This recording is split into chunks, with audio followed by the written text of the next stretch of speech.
Alright, we are going to get ready for your CU10 second part of your test, 5.3 to 5.8.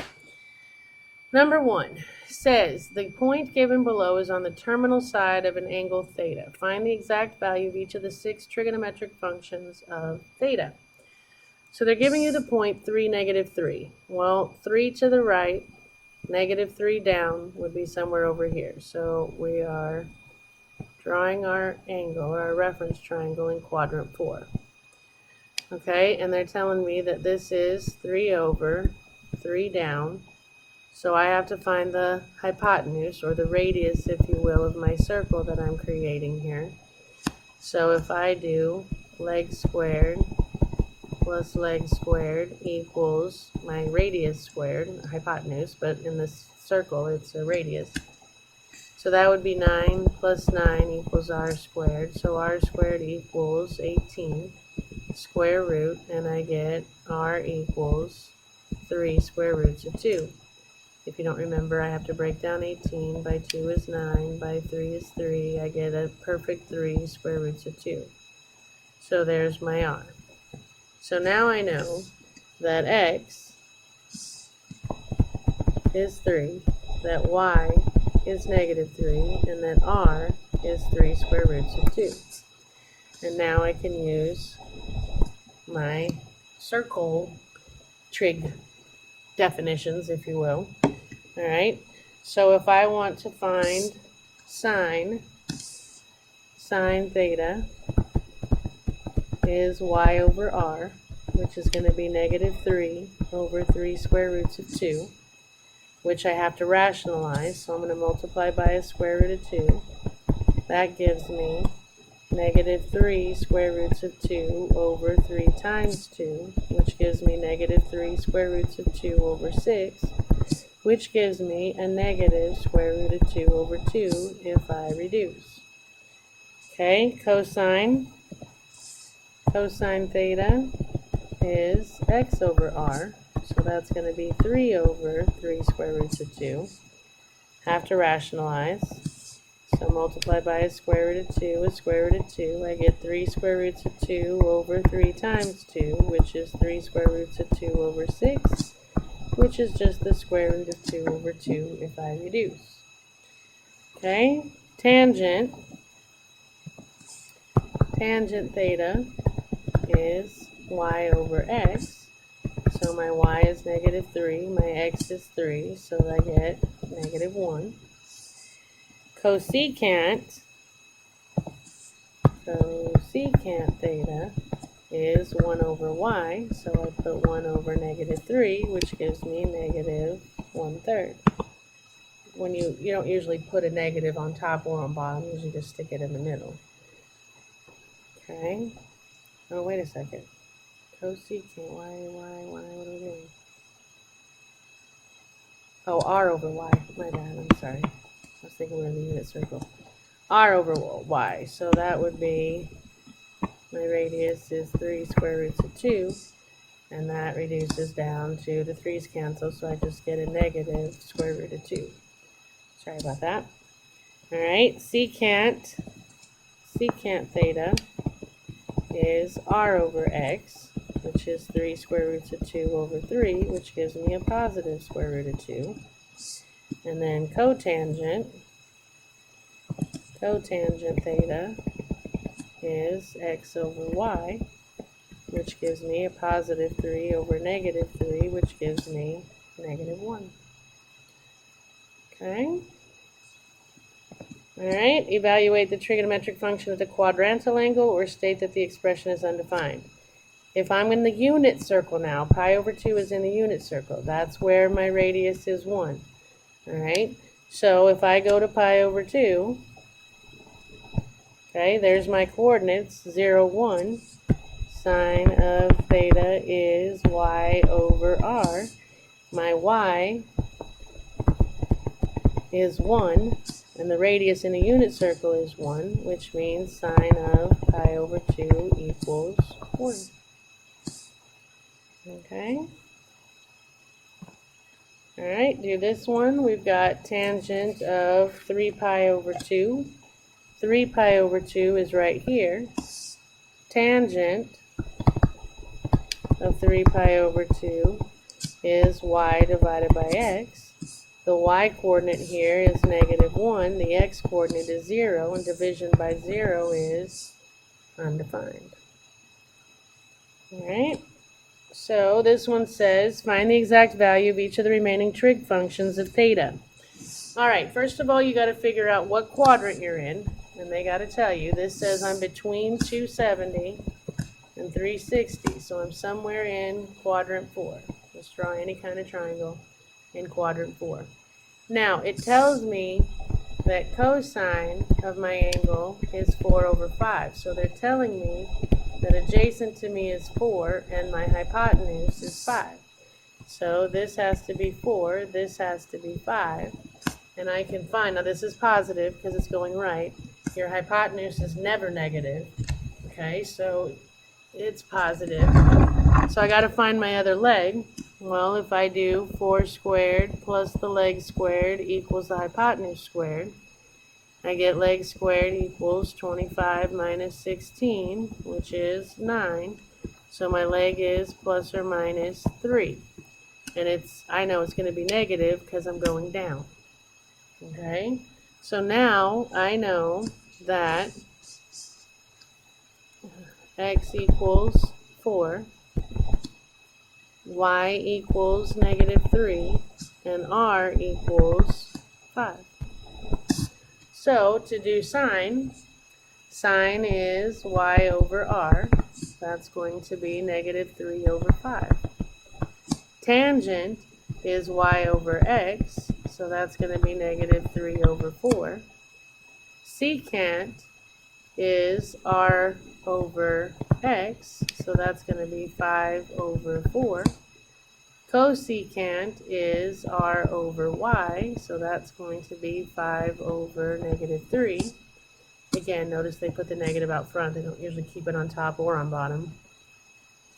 And cotangent is x over y, which is going to be 4 over -3. All right. So it says, find the exact value of each of the remaining trig functions of theta. They're telling me that tangent is -3/8 and cosecant has to be positive. Well, if you memorize your sines, where do I have room? Down here maybe, I guess. All right, everything is positive in the first quadrant. Watch how this works. And what you do is you go to the ceiling, to the floor, to the middle. So what I mean by to the ceiling is the ceiling ones stay positive, everything else turns negative. Then on down here, it's to the floor, so everything is negative except for the bottoms. And then to the middle, so everything is negative except for the middle. Okay, if you remember, and it always goes sine, cosine, tangent, cosecant, secant, cotangent. All right, so I need a negative tangent. So that's out and that's out. Here we've got a negative tangent and here we've got a negative tangent. I need a positive cosecant. Cosecant is reciprocal to sine, so I need wherever sine is positive, then cosecant is positive. So the only one where cosecant is positive is up here. So I am in quadrant 2. So that's where I draw my triangle, in quadrant 2. Tangent is telling me opposite and adjacent. I don't know which one is negative. Here's my reference angle. Opposite is 3 and adjacent is 8. Well, 3 is going up, so that's positive. 8 is going left, so there's my negative. Okay? So I got to find the hypotenuse. So I've got 3 squared plus -8 squared equals my radius squared.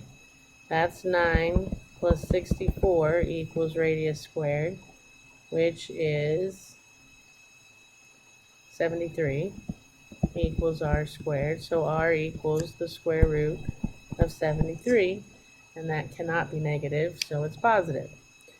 Okay, so now I know that x equals -8, y equals +3, and r equals the square root of 73. So sine is y over r, which makes it 3 over the square root of 73. But I have to rationalize. So multiply by the square root of 73, square root of 73, and I get 3 square roots of 73 over 73. Cosine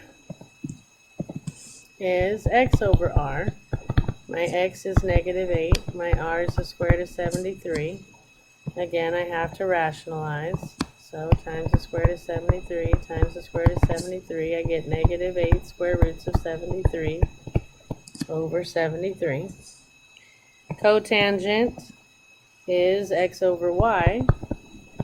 My x is negative 8. My y is 3. That's negative 8/3. Excuse me. My secant is r over x. So I take r, square root of 73, over x is negative 8. Again, they put the negative in the middle. Cosecant is y over r. R over y. So I do the square root of 73 over 3. Alright, so it says find the reference angle for the angle 49 pi over 6. Well, if I figure out how many pi's are in 6 goes into 49 pi's, that goes in there 8 whole times, take away 48, leaves 1 left over. So 49 pi over 6 equals 8 whole pi's plus another pi over 6.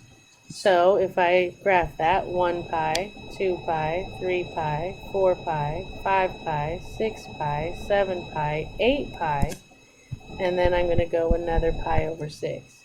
So when I finally end up, this is my reference angle, right? And it's pi over 6, because after I stopped there for my 8 pi's, I went an extra pi over 6, and that's my reference angle. Okay, so this one says use a reference angle to find the exact value. This is actually in the unit circle. If it's in the unit circle, then cosine is just x. It's x over r, but in the unit circle, r is 1, so that just makes cosine theta the same as the x coordinate.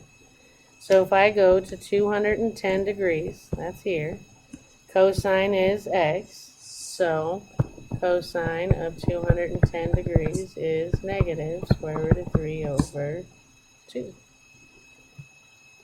Okay? This one says use the reference angle to find the exact value of the following expression. Do not use a calculator. 17 pi over 4 is not in the unit circle, but if I figure out how many times 4 goes into 17 pi, it would go 4 times, take away 16 leaves 1, so that's 4 whole pi's plus another pi over 4. So 1 pi, 2 pi, 3 pi, 4 pi plus another pi over 4. And when you're in the unit circle, tangent is y over x. So my tangent is the square root of 2 over 2 divided by my x, square root of 2 over 2. You're dividing something by itself, which makes it 1. Alright, it says determine the amplitude, period, and phase shift if any of the given function, and then graph the function. Alright, so your amplitude is 3. Your period is 2 pi over b, which is going to be 2 pi over 1/4. Keep, change, flip, I get 8 pi's, my period.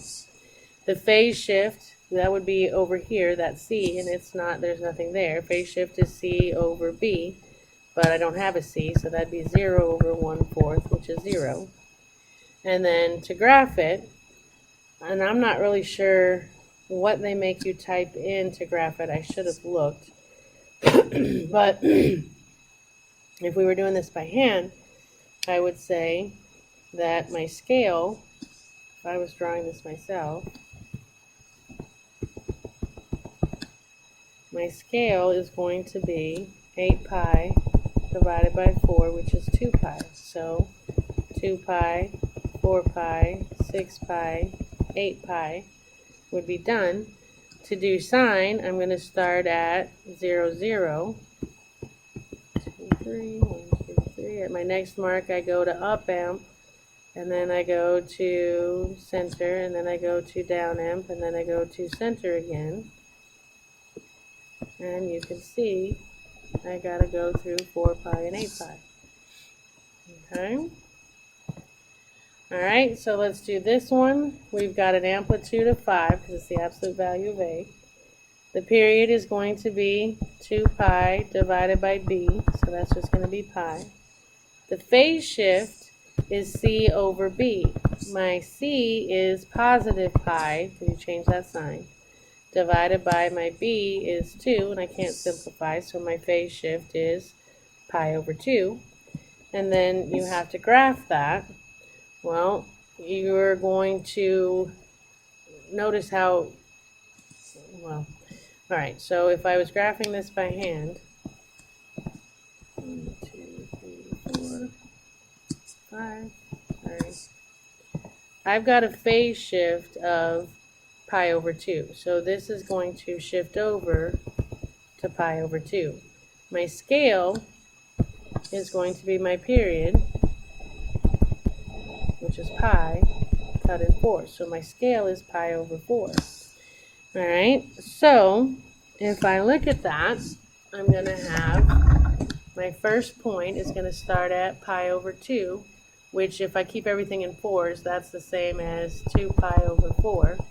That's now going to be my new starting point, which is going to have to start at negative 5. So then my next one, 3 pi over 4, is going to go to 0. Then my next one, 4 pi over 4, is going to go to my up amp. And then 5 pi over 4 is going to go back to 0. And then at 6 pi over 4, I'm going to go to negative 5. So this is pi over 2, also could be called 2 pi over 4. So this is 3 pi over 4, 4 pi over 4, 5 pi over 4, and 6 pi over 4. At 2 pi over 4, 2, 3, 4, 5, 1, 2, 3, 4, 5. I'm down at negative 5, then to 0, then up, then 0, then down. That would be one period of it. And notice, at pi over 2, I'm down at negative 5, then 0, then up, then down, then whatever. I went too far. Yeah, down to here. And there's my graph. 6 pi over 4 is the same as 3 pi over 2. Alright. Determine the amplitude, period, and phase shift of any of the given function. The amplitude is whatever's touching sine, which is just going to be 1. The period is going to be 2 pi over b, but nothing's touching x, so that's a 1, which makes my period 2 pi. The phase shift, it's c over b, but there is no c, so that'd be 0 over 1, which is 0. And then, but you are going to have this vertical shift up.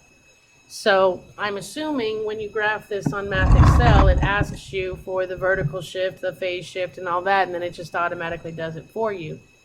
But if we were doing this by hand, all right, I would have my period is 2 pi, cut that in fourths. 2 pi over 4 for my scale would be pi over 2. So I'm going to have pi over 2, no phase shift, so 2 pi over 2, 3 pi over 2, 4 pi over 2.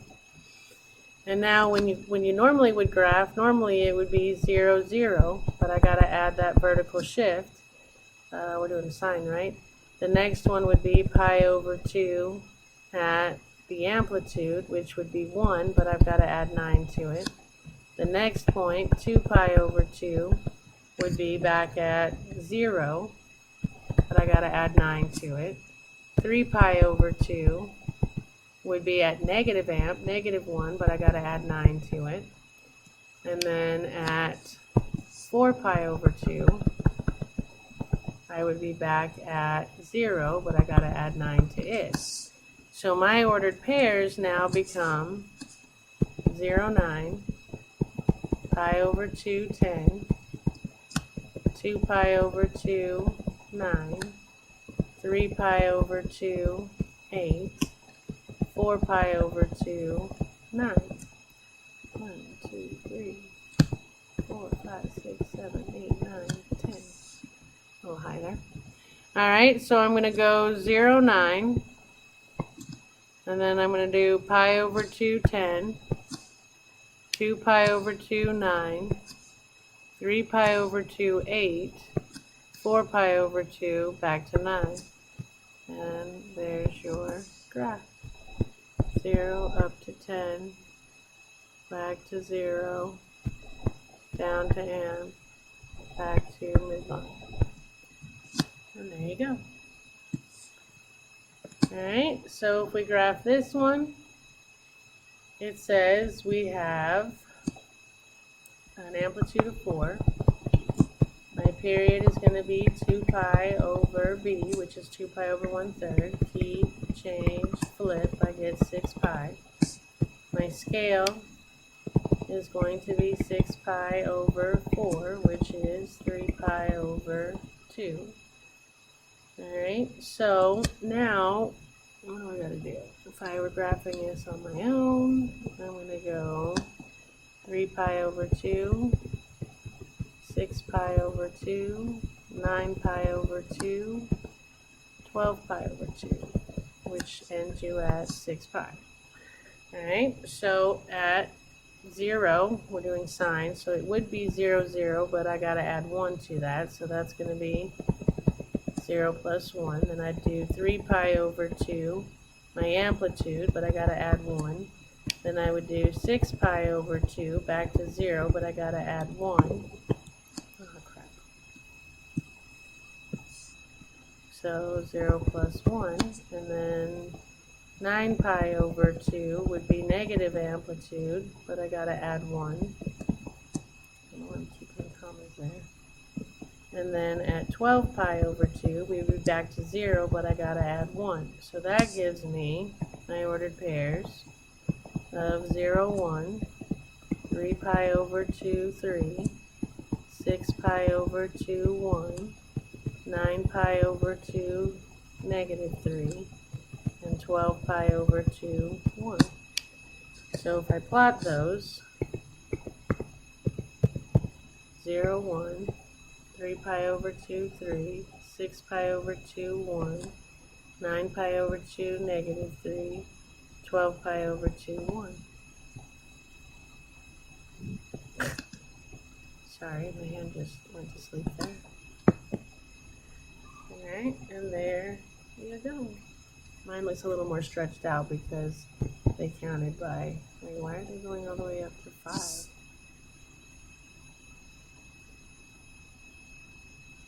Oh, I gotta add 1, that's 5.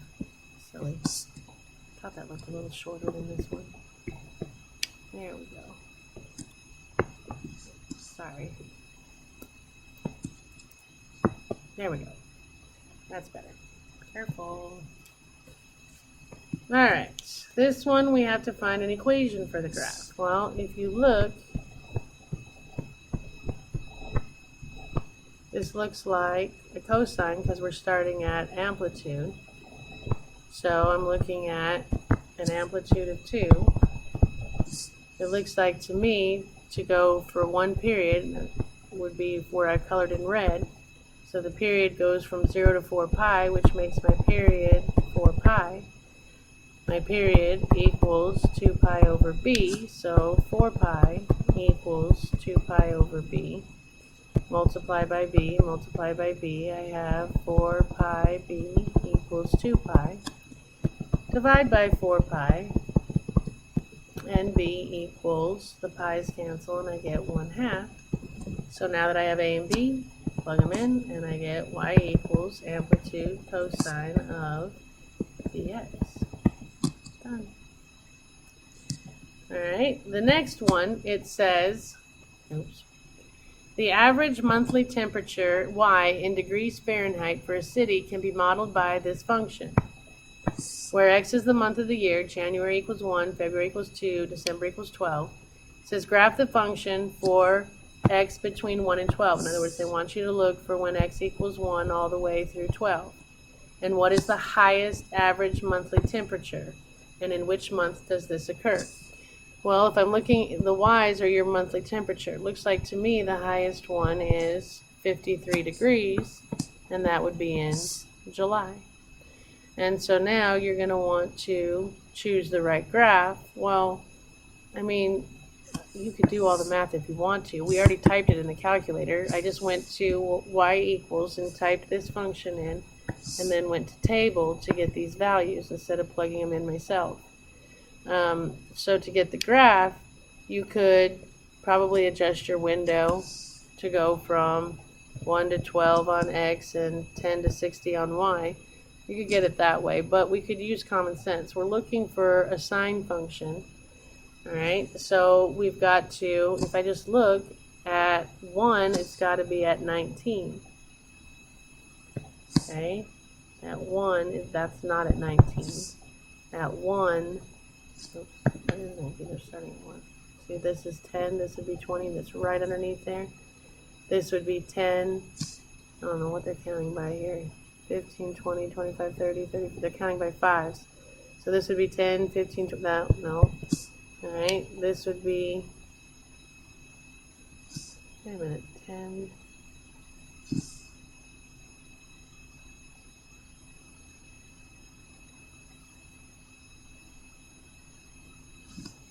20, 30, 40, 50, no, they're counting by 5s. Oh, this is 10, 15, 20, so yeah, that is 19, okay. So 10, 15, 20, 20, the only one that starts in the right place is B. Okay. All right. So it says the figure shows the depth of water at the end of a boat dock. The depth is 8 feet at low tide and 16 feet at high tide. On a certain day, low tide occurs at 6 a.m. and high tide at noon. If y represents the depth of the water x hours after midnight, use a cosine function of the form y equals a cosine bx plus d to model the water's depth. Excuse me. To write this function, we need to figure out what A is, what B is, what C is, and what D is. Actually, they're saying that there is no C, so we have to figure out what A, B, and D is. To figure out A, it's basically the average of the high tide and low tide. So if I take high tide minus low tide, not the average, the middle, yeah, the average, divided by 2, that'd be added. Anyway, high tide would be 16, low tide would be 8. 16 minus 8 is 8, divided by 2 is 4. So I've got A equals 4. All right, to get B, that has to do with my period. My period equals 2 pi over B. Well, it says, if I look at my picture, I'm looking at a cosine function, so that's why there's no phase shift, because it starts right at the amplitude. One period of cosine is right here, which ends at 12. So if you take 0 to 12, that's 12 hours is my period. So I say 12 equals 2 pi over B. So I'm going to multiply by B. I get 12B equals 2 pi. Divide by 12. And B equals pi over 6. Alright, and then to get D, you basically, now you take the average. So you take your high tide plus your low tide and divide it by 2. My high tide is 16, my low tide is 8. That's 24 divided by 2, D equals 12. So I've got A, I've got B, I've got D. Plug them in, I get y equals A cosine B x plus my vertical shift. Okay. Alright, so now we're solving the right triangle, which means when we're done, we need angle A, angle B, angle C, little a, little b, little c.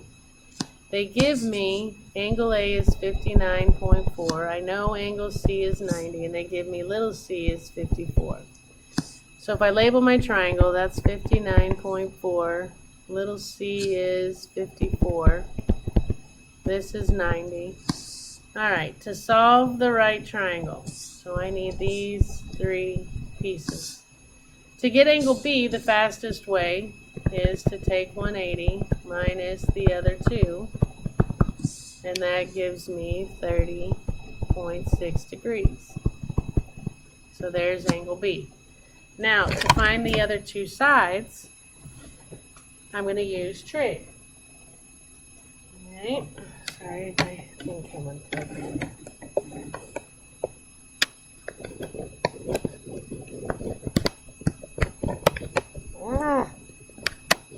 There we go. Alright, sorry, I came unplugged.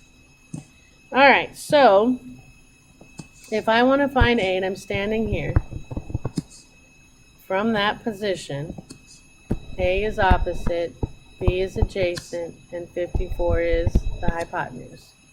So I can find A if I use opposite and hypotenuse, that would be sine. So I could do sine of 59.4 equals little a over hypotenuse, which is 54.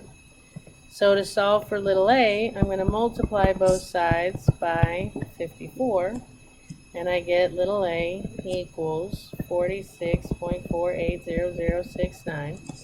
They want you to round to the nearest hundredth, so 1, 2 out, 0 isn't going to affect it. There's little a, 46.48. Now, to find little b is adjacent to me, and I know hypotenuse, that's cosine. So if I do cosine of 59.4, that would be adjacent over hypotenuse. And to solve this one, I'm going to multiply by 54, and I get little b equals 27.488236645. To the nearest hundredth, that 8 is going to bump it up to 27.49. And those are my 4 missing pieces, yeah? Alright. 17, solve the right triangle. So again, angle A, angle B, angle C, little a, little b, little c. I know 90, I know little a, and I know little c. So I'm trying to find these other 3. Alright, so I know that this is 28.8. I know that this is 50.7. I know that that is 90 degrees. So stand wherever you want. If I stand here at angle A, and I have to use what I know, which is opposite and hypotenuse, I can set up sine A equals opposite, 28.8, over hypotenuse, 50.7.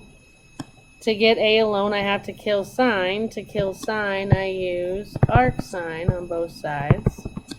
And I get angle A equals 34.61417259. They want it to the nearest tenth, so 1 isn't going to do anything. So angle A is 34.6. To find angle B, I take 180 minus 90 minus 34.6, and I get 55.4 degrees. Alright, and then I got to find little b. Well, now that I know A is 34.6, or you could go up there to b.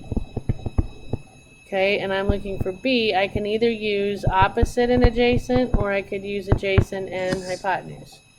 I used adjacent and hypotenuse, which is cosine of 34.6 is adjacent over hypotenuse.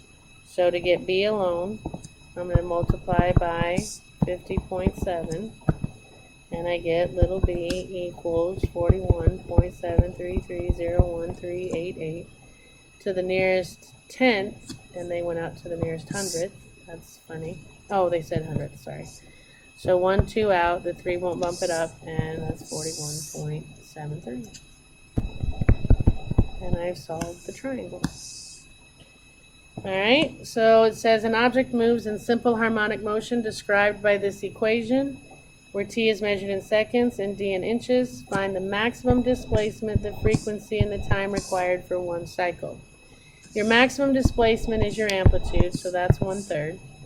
Your frequency, I like to find my period first. Your period is 2 pi over b, and my b is 4.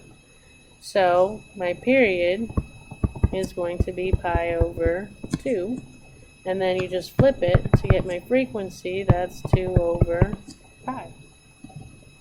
Yeah. Alright, and we've got this last one. An object moves in simple harmonic motion described by this equation, where t is measured in seconds and d in inches. Answer the following questions A through E about the equation. What is the maximum displacement? Well, that's your amplitude. The frequency, well, I'm going to do the period. My period is going to be 2 pi over b, which is 2 pi, which is 1. So flip that, and your frequency is also going to be 1. The phase shift is c over b. My c is pi over 2. My b is 2 pi. Keep, change, flip. And that gives me pi over 4 pi. The pi's cancel, and that gives me 1/4. Oops, it's negative because this is plus, so remember we always change the sign. So that's negative, which gives me negative 1/4. Alright, so now to graph this thing, you could try and type in a calculator. You could do all the whatevers that we normally do to graph. But look, if you can use this information to eliminate, since we're just doing it by multiple choice, alright, first of all, it has to finish its cosine function by 1. Alright, so it's got to be done here. It's not done until 2, so that one is out. The rest of them are still in, because they're all finishing a period in an interval of 1. Okay, so let's see, what else do we know? We know that the amp is 5. Okay, so that makes B out because here's 5, so no. And this one is going to 5 and down to 5, and this one is going to 5 and down to 5. So I've got rid of those two. So now all I got to do is figure out which one is which. Well, this is going to shift your cosine function to the left 1/4. So if I go left 1/4,